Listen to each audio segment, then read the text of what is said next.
Assalamualaikum warahmatullahi wabarakatuh. Izin memperkenalkan diri, nama saya Muhammad Rehan Amin dengan NPM 2215001056. Pada kesempatan kali ini saya akan menjelaskan materi dari mata kuliah logika dari pertemuan pertama hingga pertemuan ke-7. Langsung saja, yaitu materi pertama yaitu pengantar dan konsep dasar logika. Logika berasal dari bahasa Yunani yaitu logike, yang berarti kata sifat, dan logos yaitu kata benda, yang berarti pikiran atau kata-kata sebagai pernyataan dari pikiran, alasan, atau deskripsi.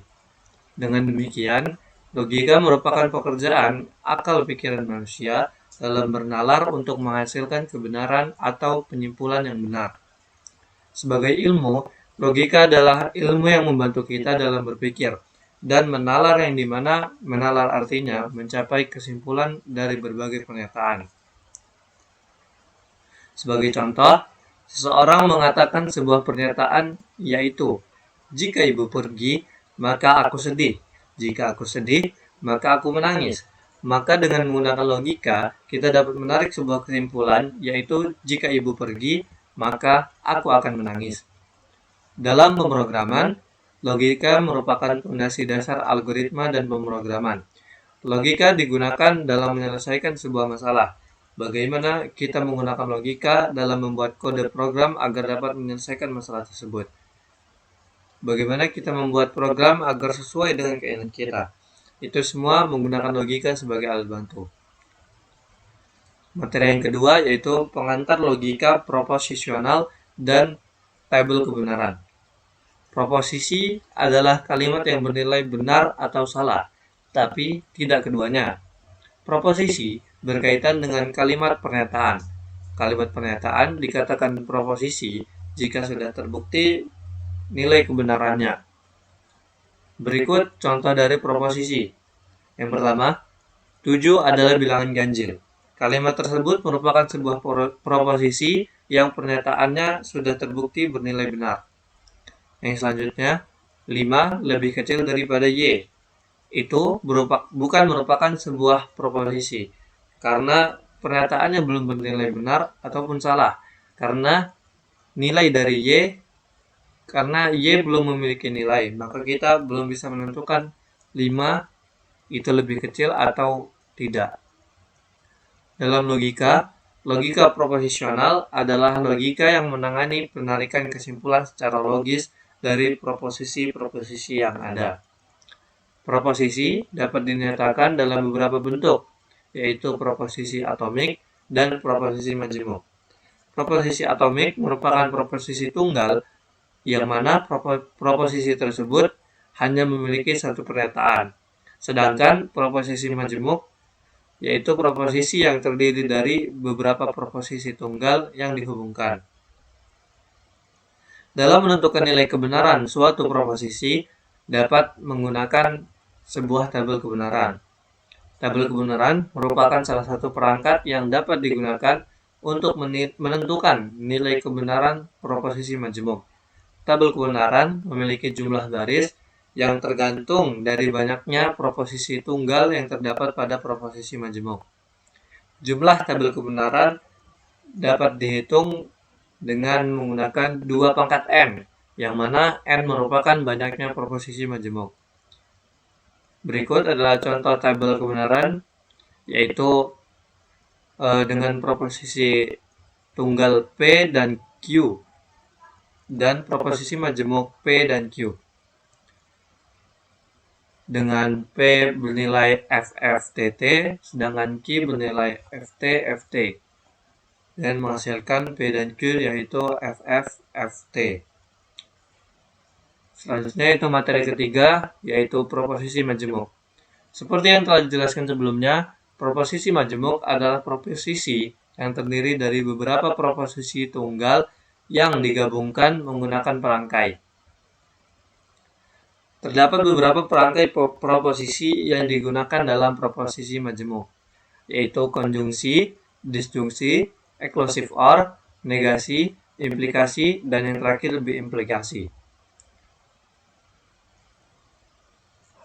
Konjungsi. Konjungsi yaitu perangkai dengan logika and atau dan dengan notasi sebagai berikut.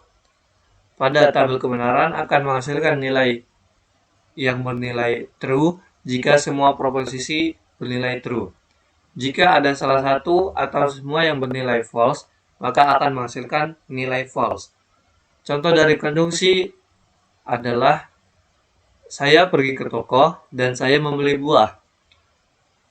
Atau dapat kita ubah menjadi bentuk ekspresi logika P dan Q. Yang kedua yaitu disjungsi. Disjungsi adalah perangkai dengan logika OR dengan notasi sebagai berikut. Pada tabel kebenaran akan menghasilkan nilai true jika salah satu atau kedua proposisi bernilai true. Jika seluruh proposisi bernilai false, maka akan menghasilkan nilai yang false juga. Contoh dari disjungsi adalah saya pergi ke toko atau saya membeli buah. Atau jika kita ubah menjadi ekspresi logika menjadi P atau Q. Yang ketiga yaitu exclusive OR. Perangkai dengan logika XOR dengan notasi sebagai berikut. Pada tabel kebenaran akan menghasilkan nilai true jika kedua proposisi bernilai yang berbeda, yaitu false dan true. Jika kedua proposisi bernilai sama, seperti true-true atau false-false, maka akan menghasilkan nilai yang false. Yang keempat yaitu negasi. Negasi merupakan perangkai kebalikan dari proposisi yang ada. Seperti jika proposisi bernilai true, jika dinegasikan akan bernilai false, maupun sebaliknya.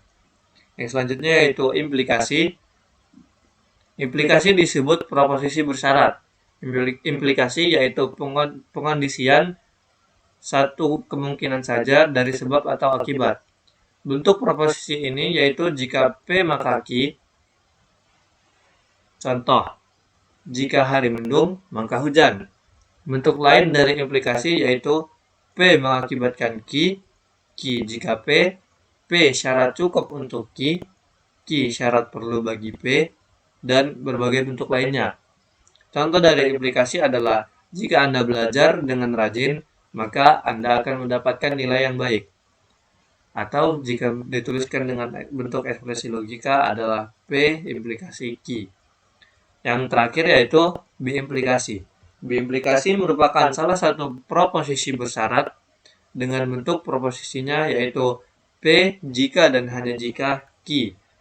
Memiliki bentuk lain yaitu P adalah syarat perlu dan cukup untuk Q. Jika P, maka Q, dan sebaliknya.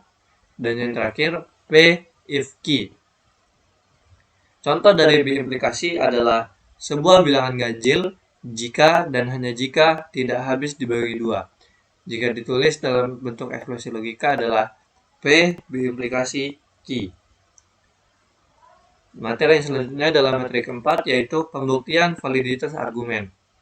Argumen adalah suatu deret proposisi yang ditulis sebagai berikut, yaitu pertama P1, P2, titik hingga Pn, lalu didapat konklusi Q. Yang dalam hal ini P1, P2 hingga Pn disebut hipotesis atau premis dan Q disebut konklusi. Konklusi biasanya ditandai dengan kata jadi, oleh karena itu, dengan demikian, dan lain sebagainya.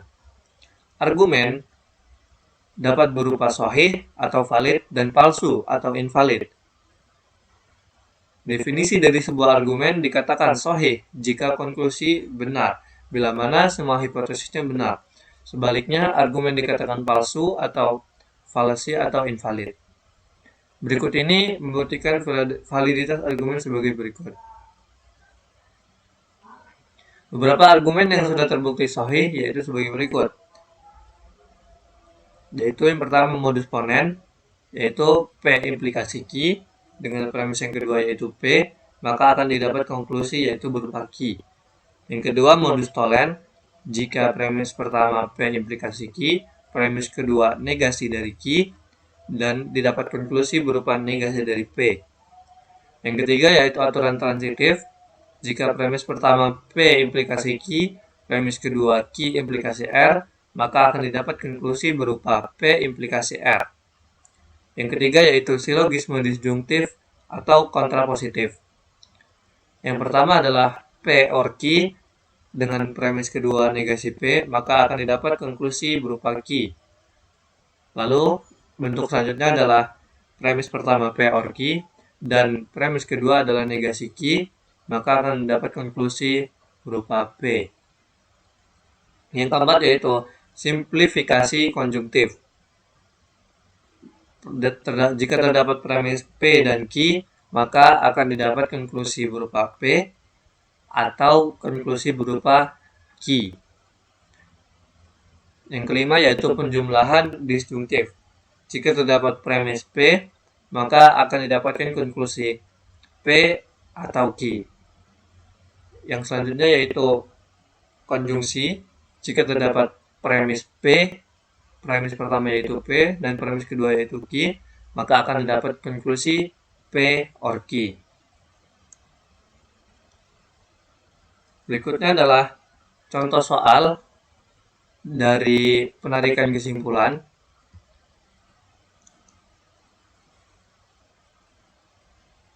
Jika setiap anak yang suka mengaji kita lambangkan dengan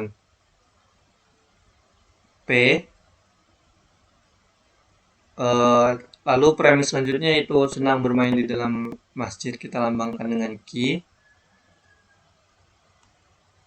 maka dapat kita bentuk dari pertanyaan berikut yaitu premis pertama adalah P implikasi Q dan premis kedua yaitu Andi adalah seorang anak yang tidak senang bermain di dalam masjid adalah negasi dari Q. Kesimpulan dari pertanyaan berikut yaitu dapat kita simpulkan adalah negasi P berupa Andi tidak senang mengaji. Hal tersebut didapat karena bentuk dari soal berikut adalah mengikuti modus Tholen, yaitu P implikasi Q dan premis kedua adalah negasi Q, maka akan didapat konklusi berupa negasi P. Lanjut ke materi yang kelima, yaitu tautologi, kontradiksi, kontingensi, dan ekuivalensi logis. Suatu ekspresi logika yang selalu bernilai benar di dalam tabel kebenarannya tanpa memperdulikan nilai kebenaran dari proposisi-proposisi di dalamnya disebut tautologi. Berikut ini contoh dari tautologi, yaitu jika ada proposisi A dan proposisi B yang bernilai TTFF dan TFTF, maka A dan B berupa TFFF dan negasi dari A dan B adalah FTTT. Jika negasi A dan B diorkan dengan proposisi B, maka akan didapatkan keempat kemungkinan yaitu bernilai true. Maka ekspresi logika negasi A dan B or B merupakan tautologi.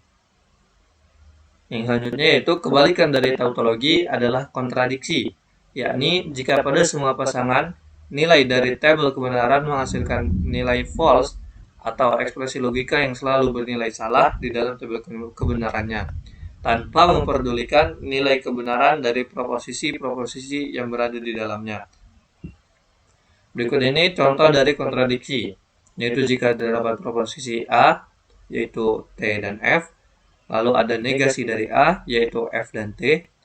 Jika A dan negasi A dioperasikan dengan negasi A, maka akan didapatkan kedua kemungkinan yaitu bernilai false, maka ini disebut kontradiksi. Yang selanjutnya itu suatu ekspresi logika yang mempunyai nilai benar dan salah di dalam tabel kebenarannya tanpa memperdulikan nilai kebenaran dari proposisi-proposisi yang berada di dalamnya, atau jika pada semua nilai kebenarannya menghasilkan nilai F dan T, disebut kontingen atau formula campuran. Selanjutnya adalah ekuivalensi logis. Ekuivalensi logis merupakan dua buah ekspresi logika yang memiliki nilai yang sama dengan notasi A, yaitu ekuivalen dengan B. Ekspresi logika dikatakan ekuivalen jika dua buah ekspresi logika tersebut sama-sama bernilai tautologi atau kontradiksi. Jika bernilai kontingen, maka dua ekspresi logika tersebut harus memiliki urutan true dan false yang sama pada tabel kebenaran. Berikut ini beberapa hukum ekuivalensi logis, yaitu yang pertama ada hukum komutatif, yang kedua hukum asosiatif, yang ketiga hukum distributif, yang keempat hukum identitas, yang kelima hukum ikatan, yang keenam hukum negasi, yang ketujuh hukum negasi ganda, yang kedelapan hukum idempoten, yang kesembilan yaitu hukum De Morgan, yang 10 yaitu hukum absorpsi, dan yang terakhir adalah negasi T dan F. Berikut merupakan contoh dari ekspresi logika yang ekuivalen, yaitu A implikasi B ekuivalen dengan negasi A dan negasi B.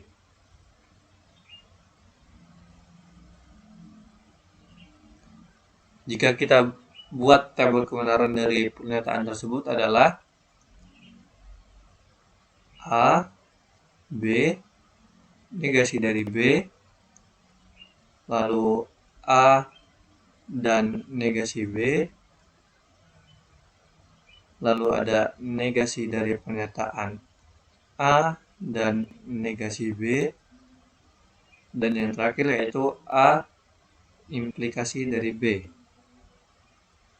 Jika A bernilai T, T, F, F, lalu B, T, F, T, F, maka negasi B yaitu F, T, F, T.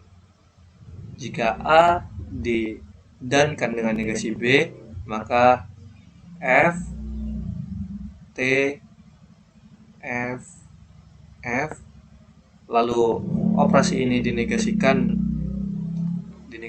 maka akan didapat T, F, T, T.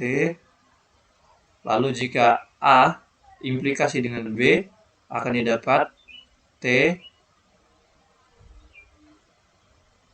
F, T, T. Ya, dapat kita simpulkan yaitu negasi dari A dan negasi B itu ekuivalen dengan A implikasi B, karena meskipun ia kontingen tetapi urutannya sama. Yang pertama T, yang kedua F, yang ketiga T, lalu yang keempat kembali bernilai true.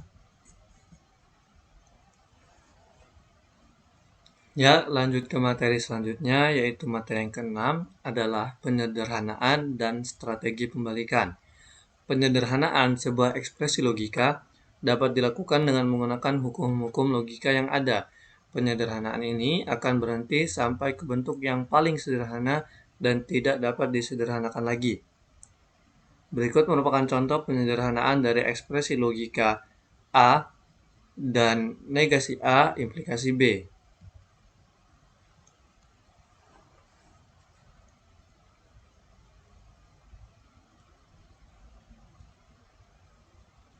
A dan negasi A implikasi B. Pertama, kita ubah dulu bentuk negasi A implikasi B menjadi seperti berikut, yaitu A dan negasi A dan negasi B. Hal tersebut dapat kita lakukan dikarenakan negasi A implikasi B dapat berubah menjadi hukum dan seperti ini karena ini sama saja ekuivalen. Kita lanjut, yaitu A dan negasi A atau B. Hal berikut dapat kita lakukan ini menggunakan hukum De Morgan, yaitu ketika negasi A atau B dapat kita jabarkan menjadi negasi A dan negasi B. Lanjut kita sederhanakan berikutnya, yaitu A dan A atau B. Penyederhanaan berikutnya adalah menggunakan hukum negasi ganda. Ketika ada dua negasi seperti berikut ini, hal tersebut dapat kita hilangkan menggunakan hukum negasi ganda. Selanjutnya yaitu pernyataan A dan A atau B itu dapat kita sederhanakan menjadi A. Hal ini itu sama dengan hukum absorpsi. Jadi yang pertama kita turunkan ini menggunakan hukum ekivalensi dari implikasi, yaitu A implikasi B ekivalen dengan negasi A dan negasi B.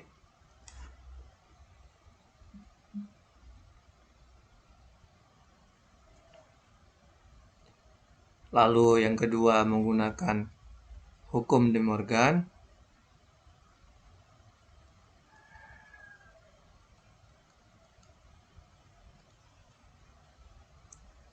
Yang ketiga menggunakan hukum negasi ganda.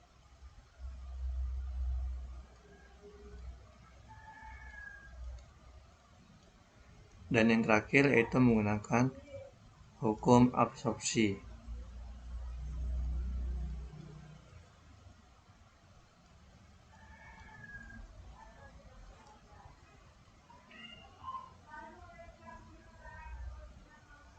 Selanjutnya yaitu konsistensi definisi.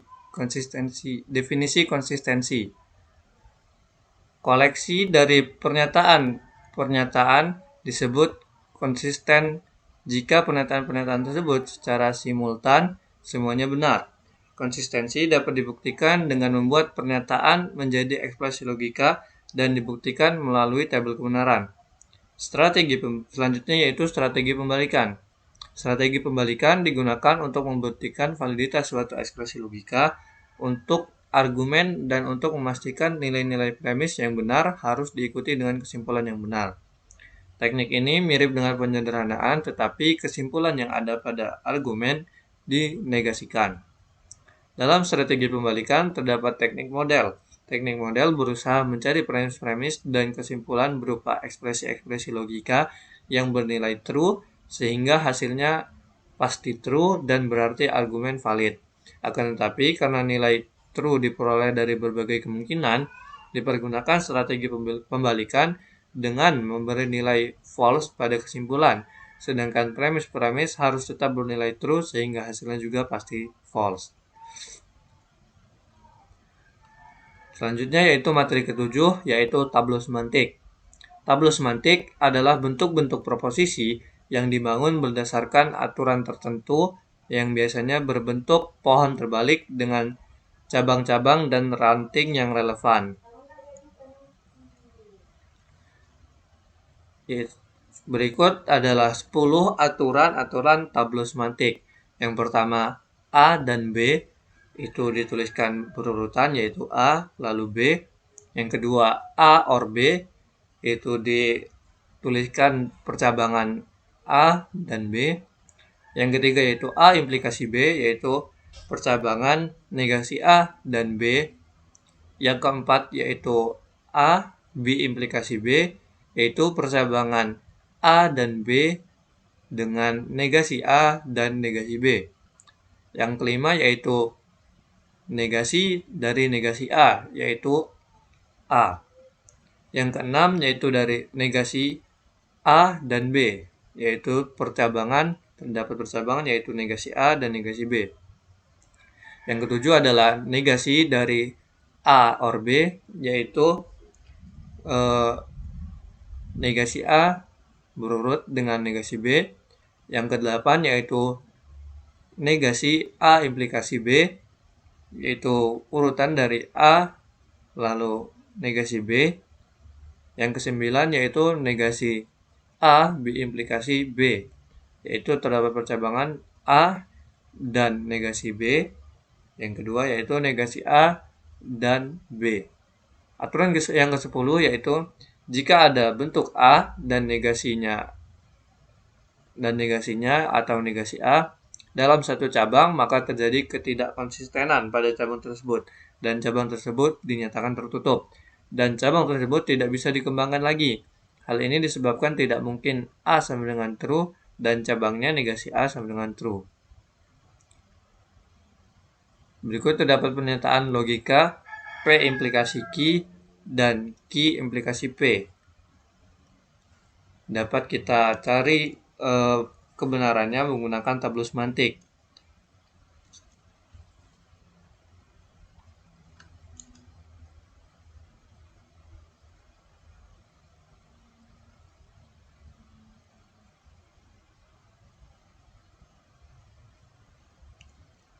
P implikasi Q dan Q implikasi P. Yang pertama yaitu kita turunkan P implikasi Q. Yang kedua kita turunkan Q implikasi P. Lalu terdapat percabangan. Percabangan pertama yaitu turunan dari P implikasi Q, yaitu negasi P dan Q. Lalu kita terdapat percabangan lagi. Karena ini belum tertutup, kita cabangkan, yaitu turunan dari yang kedua, yaitu Q implikasi P. Untuk turunan yang ini, itu tinggal kita copy, yaitu negasi Q dan P. Dan yang selanjutnya karena di copy, yaitu negasi Q dan P. Nah, dapat kita lihat, di percabangan pertama, itu tidak tertutup karena tidak saling menegasikan, yaitu negasi P dan negasi Q. Di percabangan yang kedua itu saling tertutup karena terdapat pernyataan negasi P dan P, sehingga ini saling menegasikan, maka ini tertutup. Lalu pernyataan yang ketiga yaitu juga saling tertutup karena terdapat pernyataan Q dan negasi Q, maka ini saling menegasikan, maka ini juga tertutup. Sedangkan pernyataan yang keempat yaitu Q dan P itu tidak saling menegasikan, sehingga pernyataan yang terakhir itu terbuka dan tidak tertutup. Maka dari tabel semantik tersebut dapat kita simpulkan yaitu yang pertama, jika negasi P bernilai benar dan negasi Q bernilai benar, maka akan didapat pernyataan logika tersebut akan bernilai benar juga. Lalu ini dapat kita ubah menjadi jika P bernilai salah dan Q bernilai salah, maka pernyataan logika ini akan bernilai benar. Dan yang terakhir yaitu jika Q bernilai benar dan P bernilai benar, maka pernyataan logika ini akan bernilai benar juga. Maka dari itu dengan menggunakan tabel semantik, kita tidak perlu repot-repot membuat tabel kebenaran yang begitu banyak.